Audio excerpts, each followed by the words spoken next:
If you woke up in 2026 with zero investments, a regular job, and a bank account that looks like a banana peel, what should you actually do first? Should you wait for the perfect dip? Should you chase the next Nvidia because someone on the internet yelled about it? Or should you just give up because it feels like you're already late to the money jungle?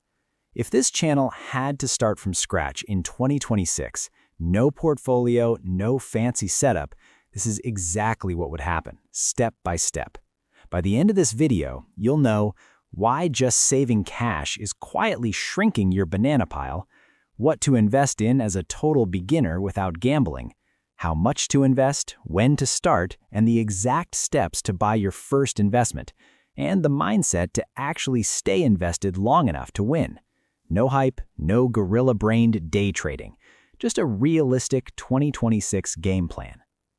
2026 is not too late. A lot of people look at 2026 and think, I missed everything. I didn't buy Amazon early. I didn't buy Nvidia early. I didn't buy Bitcoin when it was pocket change. Game over.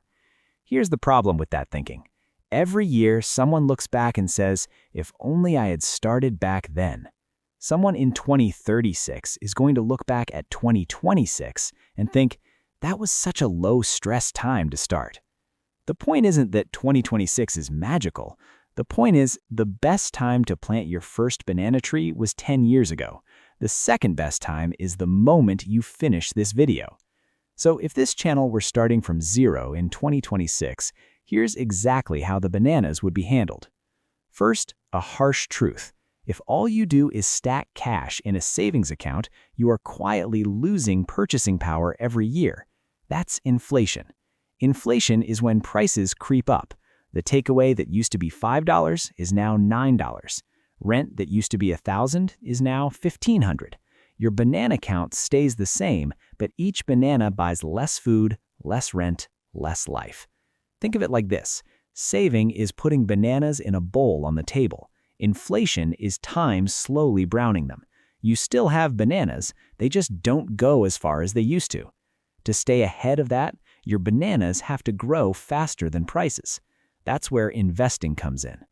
Two real ways bananas grow. In the real world, bananas grow in two main ways. One, owning pieces of real businesses. When you buy a share of a company, Nvidia, Apple, Microsoft, whatever, you're buying a slice of that banana factory.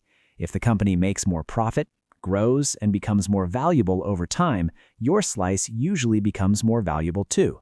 You didn't work extra hours, you didn't juggle more shifts, your slice just grew because the factory did. Two, compounding. Banana babies having banana babies. You invest 100 bananas, they earn 10 bananas, now you have 110. Next round, the full 110 earn, now you're at 121, then 133.1, and so on.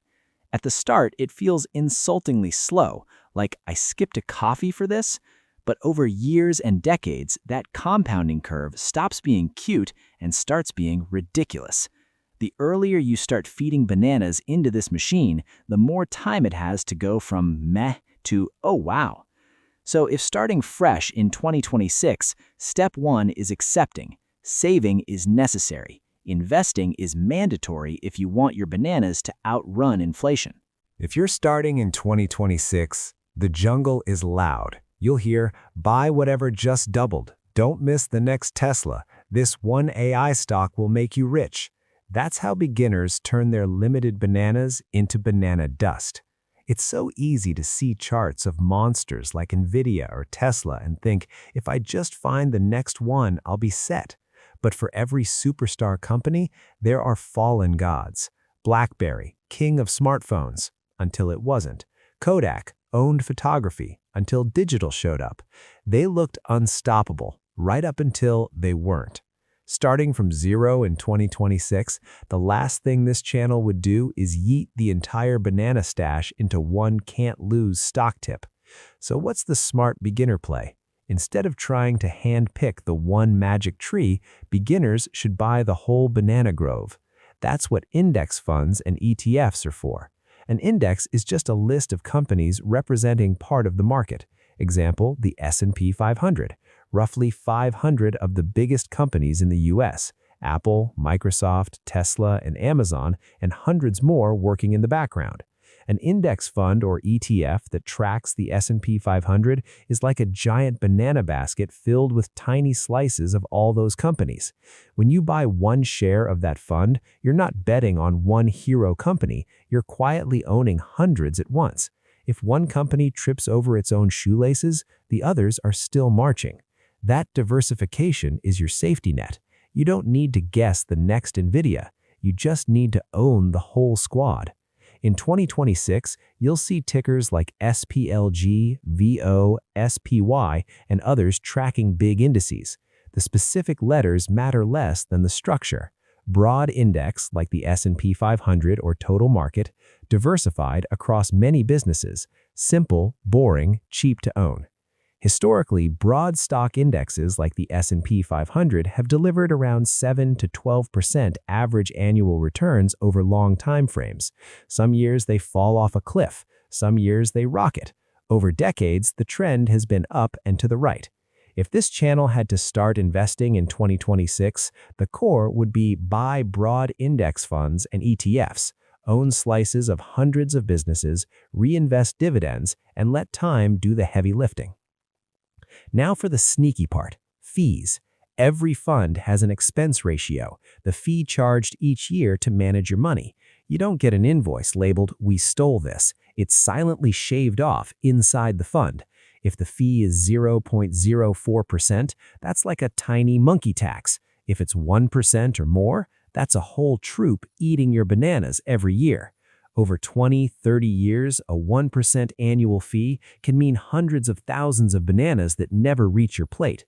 So 2026 rule, pick funds with expense ratios under about 0.5%. Under 0.1% is even better where possible. Cheap, diversified, boring funds are the banana farms that quietly make regular people wealthy. Before a single banana gets planted, two conditions have to be checked. Condition 1, high interest debt. If you've got credit card debt at 20%, personal loans at 15%, store cards at clown-level interest rates, that's not just a leak, that's a hole in the bucket big enough to walk through. The math is brutal but simple. Long-term stock market might give you around 7 to 12% a year on average. High-interest debt might be costing you 15 to 25% guaranteed. Paying off a 20% card is basically like getting a guaranteed 20% return. No index fund on earth promises that. So starting from zero in 2026, step 1 is attack high-interest debt like it insulted your mother. Not every tiny low-rate loan, not a reasonable mortgage, just the stuff charging more than what the market pays over time. Bananas don't grow well in a burning field. An emergency fund. Investing is not a substitute for having cash ready when life throws a coconut at your head. If your only backup plan is put it on a card or panic sell investments at a loss, then every surprise expense becomes a wrecking ball. So the goal is 3 to 6 months of essential expenses sitting in a simple account. If your bare bones monthly cost of living is $2,000, then we're talking $6,000 to $12,000 in a safety net. Not invested, not risked, just ready. That buffer means car breaks, annoying but survivable. Job loss, stressful but not instantly catastrophic. Once the high-interest fires are mostly out and the emergency stash is at least started, then the bananas go into the market. How much should I invest is code for how many future bananas do I want. Real answer, as much as you can consistently invest without needing to rip it back out in a year or two. You can literally start with 1. Most platforms will happily take 10, 50, 100. The power isn't in the first deposit, it's in consistency. If starting in 2026 from scratch, a realistic plan might be 100 a month if things are tight, 250 or 500 a month if there's more slack. Increase slowly as your income grows or you kill costs. Rule of the jungle, never plant your rent money. Only invest what you genuinely don't need for at least 3 to 5 years, and ideally 10 plus years, because markets are like monkeys on caffeine in the short term. Up, down, sideways, backflips. The longer you stay in, the more those swings smooth out. Where do you actually keep these investments? You need an investing account, a brokerage account. Two big flavors. One, retirement accounts. Things like 401ks, Roth IRAs, and similar. Massive tax advantages. Often some free bananas via employer match. But the money is generally locked until around age 59 and a half unless you want penalties. Two, regular taxable brokerage accounts. You open them yourself. No contribution limits for most people. You can take money out whenever, but you owe tax on gains and dividends. If starting from zero in 2026, use retirement accounts for long-term don't touch until older bananas, especially if there's an employer match. Use a taxable account for extra investing and more flexibility. Same investments, different tax wrappers. Here's what the first real move looks like, step by step. Choose a reputable platform. One of the big, established brokerages, low fees, solid support. If the app logo looks like it was drawn last week in Microsoft Paint, maybe pass. Open your account. Answer the questions. Pick retirement, regular, or both. Link your bank. Connect your bank account. This is your banana pipeline. Transfer some money in. Start with a number that doesn't make your stomach drop, 50, 100, 500. Pick your index fund or ETF. Search the ticker. Confirm it tracks a broad index like the S&P 500 or total market. Check the expense ratio. Aim low. Click buy. Simple market order is fine for beginners.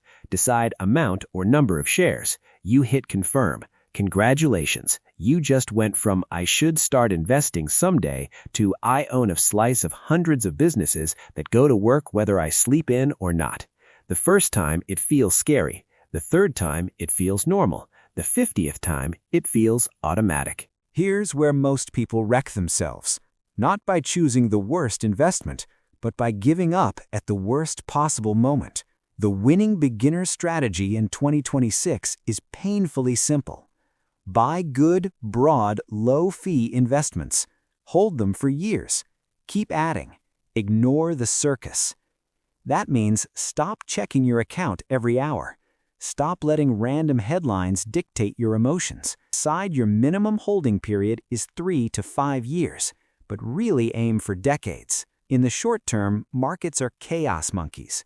In the long term, they've historically moved in one direction, up. When your portfolio dips, that's not the moment to say everything is ruined. That's just part of the ride. Most people lose because they buy high when it feels safe and sell low when it feels terrifying. Don't be most people. You invest for a couple of years. Your account grows. You start to feel clever. Then the market drops 30%.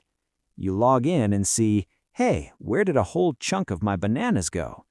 Panic kicks in. You think, I knew this was rigged, and you sell everything to protect what's left. You just locked in your losses. Then what happens? Months or years later, markets recover. History shows this over and over.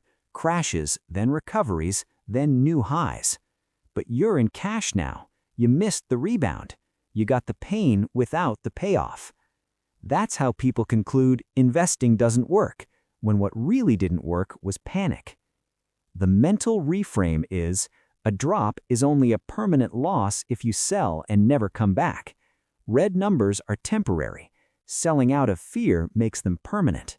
If you miss just a handful of the market's best days over a long period, your total return can get absolutely wrecked. Problem is, those best days often show up right after the worst days. So if you try to be clever and say, I'll sell now and wait until things feel safe again, you often end up sitting on the sidelines while the market sneaks in some of its strongest recovery days. In 2026, this channel is not playing 4D chess. The plan is, get in with a sensible strategy. Stay in. Keep buying on a schedule. Time in the market beats timing the market for almost anyone who isn't a full-time professional, and often even for them. Trying to outsmart the timing game is how you go from investor to voluntary donation machine. So, here's the condensed checklist. Face your numbers. Income, debts with interest rates, monthly essentials. Extinguish high-interest fires. Anything over 7 to 12% gets top priority. Build a basic emergency banana stash. Aim for 3 to 6 months of essential expenses.